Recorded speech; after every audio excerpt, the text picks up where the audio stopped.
Criminals most wanted. जुर्म की तारीख रविश पर दौड़ते हुए मुजरिमों की तलाश में क्रिमिनल्स मोस्ट वांटेड।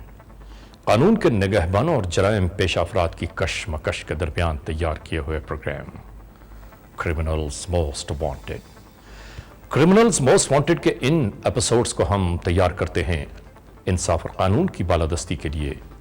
हम सरकूबी चाहते हैं उन मुल्क दुश्मन अनासर की कि कानून जिनके लिए महज एक मजाक है।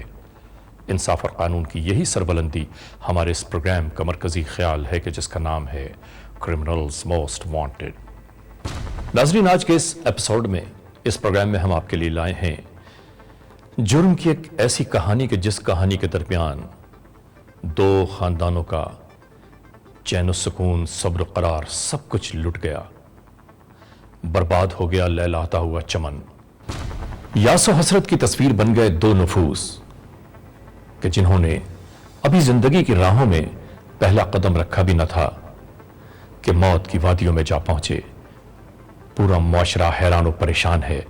कानून नाफिज करने वाले इदारे तफ्तीश में लगे हुए हैं, लेकिन ये डोरें इतनी उलझी हुई हैं कि नहीं मालूम इसका सिरा कब, कहां, कैसे हाथ आएगा। हम टेलीविजन देखने वाले तमाम नाजरीन से गुजारिश करते हैं कि इस दास्तान के बारे में अगर किसी को जरा बराबर भी कुछ मालूम हो तो बराह करम हमें जरूर इत्तला दीजिए कि दो घराने, आहों और आंसुओं में डूबे दो खानदान मुंतजिर हैं इस बात के कि जुर्म की यह दास्तान कब मंजर आम पर आती है, कि यह जुर्म किस तरह सरसत हुआ। बहरहाल आइए शुरू करते हैं ये दास्तान। 10 अगस्त 2007 तैमूरिया पुलिस स्टेशन की हुदूद, कराची।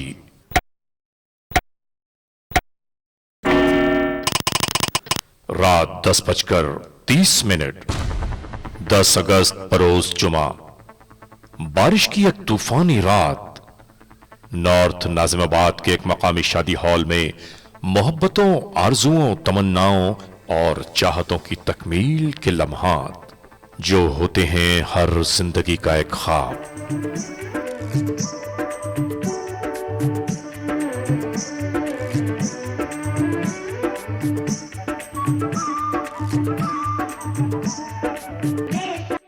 हर एक दूल्हा अजीम को गले लगाकर दुआएं देता रहा दोनों की कामयाब जिंदगी के लिए।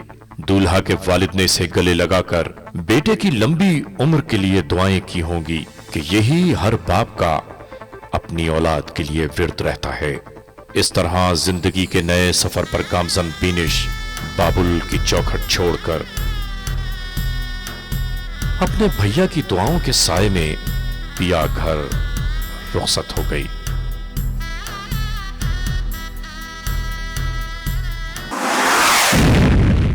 11 अगस्त 2007 की दोपहर हमें मिलने वाली एक भयानक खबर ने हमारे रगो पे में एक हलचल बर्पा कर दी। हमने टाउन नाजिम नॉर्थ नाजिमाबाद से राब्ता किया और फौरी तौर पर ARY one world criminals most wanted की टीम के साथ जाए वकुआ पर जा पहुंचे। ये ब्लॉक N नॉर्थ नाजिमाबाद की गली नंबर 8 में वाक़े हसन मेंशन है। जाए वकुआ फ्लैट नंबर 18, तीसरी मंजिल।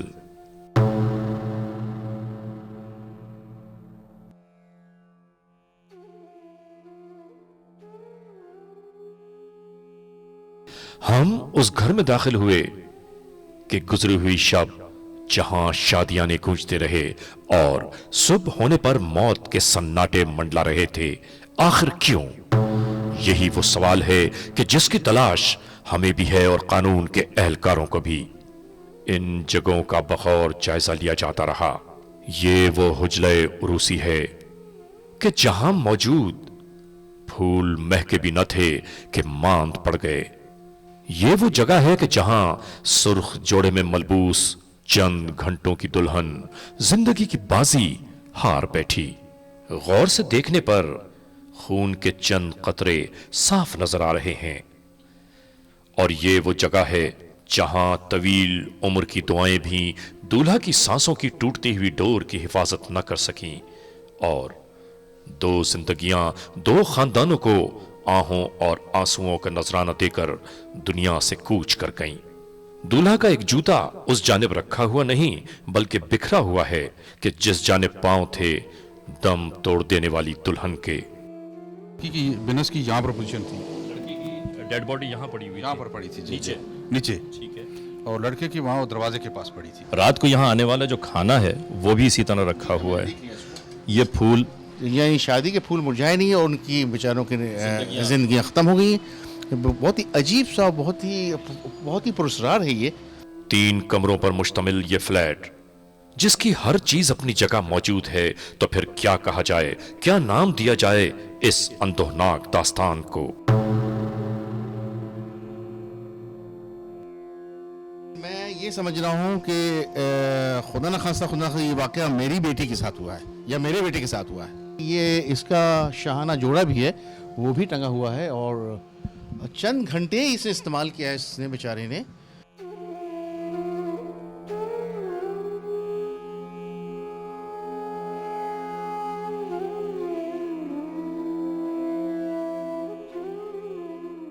इनकी अम्मी चीखी हैं कि मेरा वो दूल्हा मर गया, मेरा बेटा मर गया। तो सब फ्लैट वाले सब बाहर आए। जब सब बाहर आए तो जब सब पूरा पब्लिक अंदर थी, अंदर घुसे तो वो दोनों बस पड़े हुए थे अंदर। लड़के को तो ले जाते, जब सब वो करेंगे तो सब शोर मचाएंगे कि यहाँ जो थोड़ी बहुत सांसें तो ख़त्म हो जाएगी, इनको ट्रीटमेंट के लिए हॉस्पिटल ले जाया जाए। फिर खैर बेचारे नीचे से सब लोग, दुकान तक बंद करके लोग आ गए थे। तो यहाँ से खैर जिसके हाथ में आया उसको चादर में लपेट कर लेकर गए। फिर वो हॉस्पिटल लेकर गए तो वहाँ से पता चला कि एक्सपायर हो गई। फिर दुल्हन पड़ी हुई, थोड़ी देर बाद ही बस उसको लेकर गए। गाड़ी का अरेंज नहीं हो रहा था ना, यहाँ गाड़ी एक थी, एक गाड़ी में एक ही आ सकती थी। फिर दूसरी को फटाफट लेकर गए तो वहाँ पता चला कि एक्सपायर हो चुके हैं दोनों। पहली दफ़ा ही ऐसा वाक़या देखा कि रात को शादी हुई और सुबह ये घर मैयत का वो बन गया बेचारा। हम फौरी तौर पर अब्बासी शहीद हॉस्पिटल कराची पहुंचे। अब्दुल मजीद शेख। मजीद साहब, क्या हुआ था मजीद भाई? भाई हम रात को उससे रुखसती हुई, लड़की की, दुल्हन की रुखसती हुई, साथ में लेकर आए तकरीबन 3 बजे। और उन्होंने जो खाना भिजवाया था और दोस्तों ने खाना चढ़ाया और खाना जरा डिस्ट्रीब्यूट किया थैलियों में इसमें। और इसके बाद जो है तकरीबन 4 बजे दोस्त चले गए। 5 बजे तक हम बेटे के साथ बात करते रहे। अजान का जब वक्त हुआ ना तो बेटा आया मेरे पास, मुझे कहने लगा कि मुझे नमाज़ पढ़नी है। मैंने कहा पढ़िए नमाज़, समझे। इसके बाद उसने ये भी कहा मुझे कि मुझे चक्कर आ रहे हैं। दुल्हन ने भी ये शिकायत की, दोनों ने शिकायत की चक्कर की, समझे। मैंने वहाँ तक मेरी बात हुई और फिर मुझे कहा आप जाइए, आप आराम कीजिए, मैं अब इंशाल्लाह नमाज़ पढ़ के मैं भी आराम करूँ। पढ़ा लिखा? इलेक्ट्रिकल इंजीनियर, हाफिज़ कुरान। बच्ची भी इलेक्ट्रिकल इंजीनियर है। जी, मैं उनका मामू अब्दुल रज़ाक। तो किसी नतीजे में पहुंच नहीं सकता जबकि वो जहन है कि हमारी तो किसी से दुश्मनी नहीं। मजीद भाई का इकलौता बेटा था, हमको ये अफसोस है। 4 बहनें, इकलौता बेटा, 4 बहनों का एक ही भाई था, इतनी खुशी थी। 4 बहनें हैं, छोटी बहनें, वो अकेला भाई था। ये लड़की की पोस्टमार्टम हो चुकी है, उसकी रिपोर्ट आ चुकी है। लड़की वाले गए, लड़की वाले आपको साथ नहीं है इस वक्त यहाँ पे? वो कह रहे मर्डर है, मर्डर की रिपोर्ट बनाई हुई है। मतलब वो पॉइजनिंग के जरिए कुछ भी, वो अभी मेरी मुलाकात नहीं। खिला दिया खाने वाने में हो सकता है, हमने खाना वहाँ से खा कर आए थे, क्या कह सकते हैं। खाना खाया था स्टेज पे ही, उन दोनों ने खाना खाया था, अलग बैठे हुए थे, दोनों ने खाना खाया और खाना खाने के बाद रुखसती हुई है, घर पर आए। सुबह 5 बजे तक वो सेट थे एकदम। मेरा भतीजा है, मुझे तो ये शक है कि इनको कोई बस रास्ते में कोई चीज़ ली और उन दूल्हा दुल्हन ने खाई हो, इसके बाद ये मसला हो सकता है। भांजा जो है मेरा, उसके मुंह से झाग आ रहे थे। हाँ, और लड़की के मुंह से ब्लड निकला था। और इस वक्त भी उसके झाग आए, आप देख सकते हैं जाके। Criminals most wanted.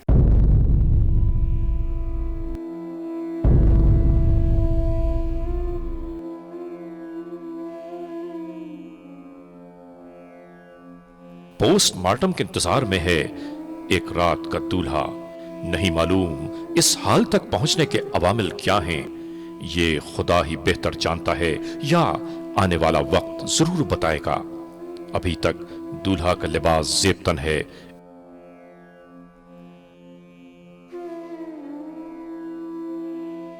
मैं ऐसा आदमी नहीं हूँ कि मुझे शक हो या किसी से दुश्मनी हो, किसी पर नहीं है मुझे। बस गोद खाली हो गई, ये बस ये है तकलीफ, ये सदमा है बहुत, ज़िंदगी का सबसे बड़ा।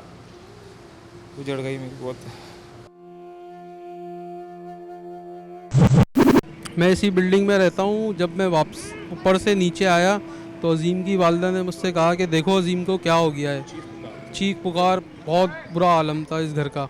मैं जब नीचे गया तो मैंने देखा अजीम नीचे लेटा हुआ है और बुरी तरह ठंडा हुआ है और बहुत जाम है। इस तरीक़ा से उसकी कंडीशन है, बर्फ़ की तरह अकड़ा हुआ था बिल्कुल। जब मैंने उसको हिलाया तो वो हिल नहीं सका। और उसके बाद दूसरी तरफ वालदा वगैरह बहुत चीख पुकार में थी, रोना धोना मचा हुआ था एक। फिर उस तरफ लड़की को देखा तो वो लड़की भी बहुत बुरी कंडीशन में थी, हाथ पांव सब उसके टेढ़े हो चुके थे, बिल्कुल इस तरह टेढ़े हो गए थे, बिल्कुल मुड़ चुके थे अंदर की साइड, इस तरह हुए हुए थे बिल्कुल। और लड़के के मुंह से तो झाग आ रहे थे, लेकिन लड़की के मुंह से जैसे खून टाइप का कुछ, हाँ इस तरह का खून टाइप का कुछ था, वो समझ में नहीं आया क्या था। फिर जब मैंने लड़के को हिलाया तो वो हिला नहीं और बर्फ़ की तरह हो रहा था।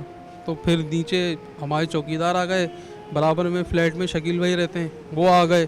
फिर उनके साथ मिलके और हमने मतलब उसको हॉस्पिटल तक पहुंचाया तो वो पता चला कि वो इंतकाल कर गया है। दुल्हन की जो हालत थी वो बहुत खौफनाक थी और एक वहशत सी तारी हो गई थी। मुझे तो रात में नींद भी नहीं आई इसी वजह से। और हमारे पूरे फ्लैट में मतलब ये हुआ है कि लोग अपने अपने घर छोड़ के जा चुके हैं, कोई खाला के वहाँ, कोई फुप्पो के वहाँ, इस तरह से, इस वहशत से। मेरा नाम नौमान समद है, इस यूसी का नायब नाजिम हूँ। इसी गली में तकरीबन 2 गाड़ियाँ हैं, ऑफ वाइट कलर की होंडा एकॉर्ड, उसके पीछे वीटीआई और उसके पीछे एक और वीटीआई थी, उसके पीछे मेरी गाड़ी थी। और मेरी जिस गली में मैं रहता हूँ उसी गली में फ्लैट्स के बाद मेरा अपना घर है। तो यहाँ पे जो मैंने देखा तो ये गाड़ियाँ जब रुकी हैं फ्लैट्स के नीचे तो इसमें से ख़वातीन उतर रही थी, दुल्हन उतर रही थी, दूल्हा उतर रहा था। और बड़ा खुशी का इसी जगह एग्जैक्टली जहाँ पे मैं खड़ा हूँ, इसी जगह पे गाड़ी खड़ी हुई इसी बिल्डिंग में। तो मैं बैक मिरर में देखता हुआ मैं आगे गया कि भाई ये वाकई दुल्हन उतर रही है, कि चूँकि यहाँ पे कोई लाइटिंग वगैरह ऐसा कोई प्रोग्राम नहीं था, लेकिन ये कि जब दुल्हन उतर रही है और मैं समझ में आई कि भाई ये लोग शादी होके आए हैं, दुल्हन रुखसत होके आई है। तो बस उसके बाद मैंने गाड़ी अपनी मोड़ी है और मैं उधर से रोड के यू टर्न करके अपने घर आ गया। और टाइम एग्जैक्टली तकरीबन 3 बजे थे, रात के हल्की हल्की बूंदाबांदी हो रही थी। आहों और आंसुओं में डूबी एक फरियाद। बारिश बहुत थी, इस वजह से हम हमारे सब घर चले गए। ये दुल्हन को लेके यहाँ आए, उसके कमरे में बिठाया और सुबह को बोल रही थे दोनों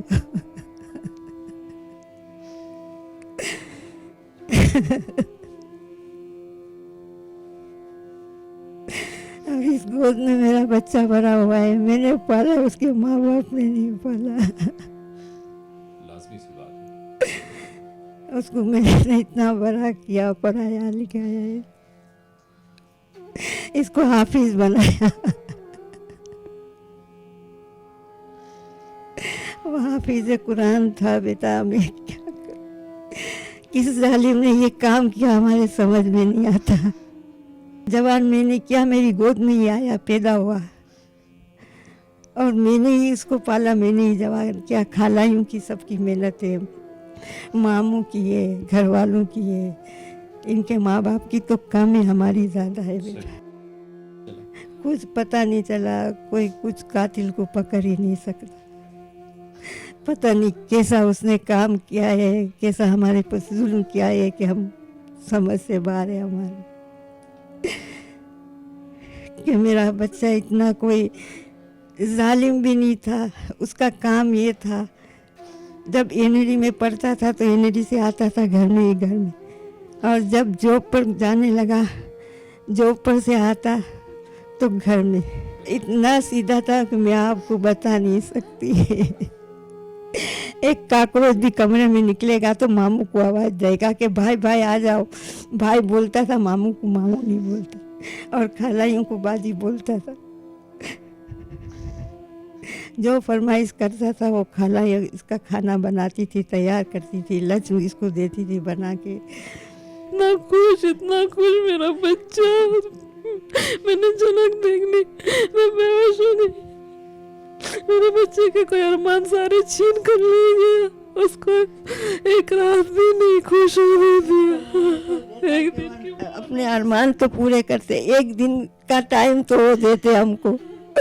मेरे बच्चे ने इतना खर्च किया, इतनी खुशी खुशी, दोनों मिलके, दोनों ने घर बनाया है, दोनों मिलके हर रंग कलर ये वो शादी के कपड़े दोनों ने बच्चा बच्ची ने मिलके तैयार किए। हम जब उनको याद करते हैं तो हमारा, मैं आपको बता नहीं सकती बेटा, ना रात को नींद आती है ना दिन को चैन है। बस हम चाह रहे हैं कि कातिल को जल्द से जल्द हमारे सामने लेकर आए, जिसने भी हम पे ये जुल्म किया, हमारा घर तोड़ दिया, उसने बिखर कर रख दिया हम लोगों को।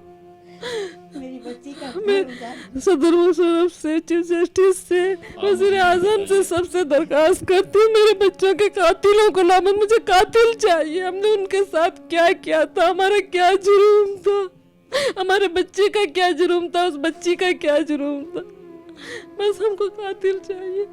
कभी कुछ नहीं कहा, बहुत खुश था, हमारे मेरे वालिदिन ने बहुत अच्छा उसको रखा था, बहुत हिफाजत से, मुझसे भी ज़्यादा वो हिफाजत उसकी करते थे। हमारे बहन भाइयों को जितनी हिफाजत नहीं की, उस बच्चे की उतनी हिफाजत की इन लोगों ने।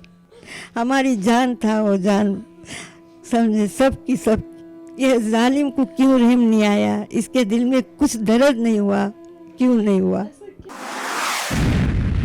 ये जो वाक़या है जिसमें दुल्हा और दुल्हन शादी की रात ही जिनकी डेथ हुई और सुबह दोनों की डेड बॉडीज़ जो हैं कमरे से मिली, वाकई बहुत अफसोसनाक वाक़या है और बड़ा अजीब व गरीब वाक़या है।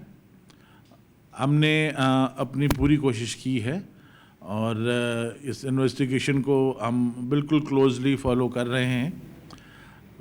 अभी थोड़ा सा इसमें टाइम लगेगा क्योंकि केमिकल एग्जामिनर की रिपोर्ट अभी तक नहीं आई है और जो दोनों डेथ्स हुई हैं, जिसमें कुछ मीडिया में मर्डर का भी नाम इस्तेमाल हुआ है, ऑब्वियसली दोनों में कॉज ऑफ डेथ अभी तक डॉक्टर ने नहीं दी है, इनकम्प्लीट जो है पोस्टमार्टम की रिपोर्ट हैं।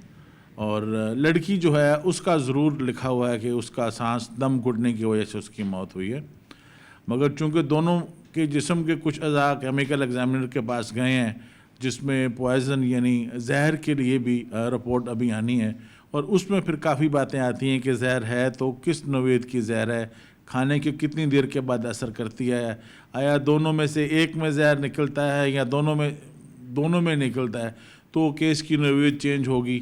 तो ये सारी बातें इसके लिए जितना आप भी तजब्बुम में हैं, आप इंतज़ार कर रहे हैं, उससे ज़्यादा शायद मैं इंतज़ार कर रहा हूँ और मैं बिला नागा अपने अफसरान भेजता हूँ कि डॉक्टर की रिपोर्ट हमें जल्दी आ जाए और हम जो हैं, मेरा आपसे वादा है कि जैसे हम इस और इंशाल्लाह ताला हम इस केस को सॉल्व करके देंगे कि अगर ये दो बेगुनाह जो हैं शादी की रात इनके साथ किसी ने जुल्म किया है तो हम इसको कानून के दायरे में बिल्कुल ज़रूर लेके आएंगे और आपके सामने पेश करेंगे।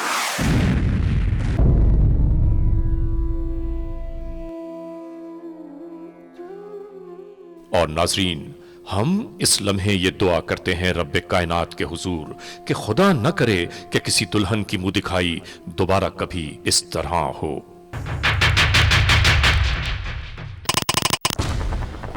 नाजरीन, देखा आपने कि दो घराने किस तरह आहों और आंसुओं में डूब गए।